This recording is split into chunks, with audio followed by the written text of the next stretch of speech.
মুসলিম ওমরের বিরুদ্ধে আল্লাহর কাঠগড়ায় মামলা দায়ের করে দেব। খলিফাতুল মুসলিম ওমর দুশোখানে পানি ফেলে দিয়ে বলতেছে, মা আপনার অন্তরে কি ব্যাপার ওটা একটু খুলে বলেন। মহিলা বলতেছেন, কি বলবো রে বাবা, আজ থেকে বেশ কিছুদিনের আগে, কয়েক বছর আগে আমার স্বামী জিহাদের ময়দানে যুদ্ধ করতে করতে শাহাদাত বরণ করেছে। থেকে আমাদের সংসার উপার্জন করার মতো ক্ষমতাবান কোন লোক নাই। কোনদিন আমাদের অর্থ হারা যায়, কোনদিন আমাদের অনাহারে যায়। আজ 3 দিন যাবৎ বাড়িতে কোনো খাওয়া নাই। আমার বাচ্চার ক্ষুধার যন্ত্রণায় কাঁদবে।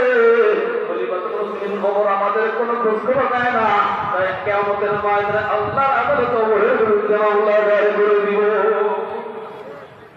খলিফাতুল মুসলিম ওমর রাদিয়াল্লাহু আনহু চোখের পানি ছেড়ে দিয়ে একটা করে বাইতুল মালের দরজায় গিয়ে বলতেছেন, দাঁড়ান, তাড়াতাড়ি গ্রেফতার হলো।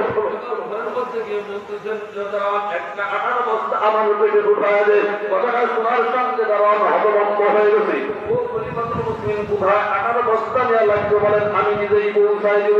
খলিফাতুল মুসলিম বলতেছেন, না না দাঁড়ান, আজকের বোঝা আমার বোঝা বহন করা লাগবে, আজকের বোঝা তোমার মাথায় দেওয়া যাবে না। খলিফাতুল মুসলিম ওমর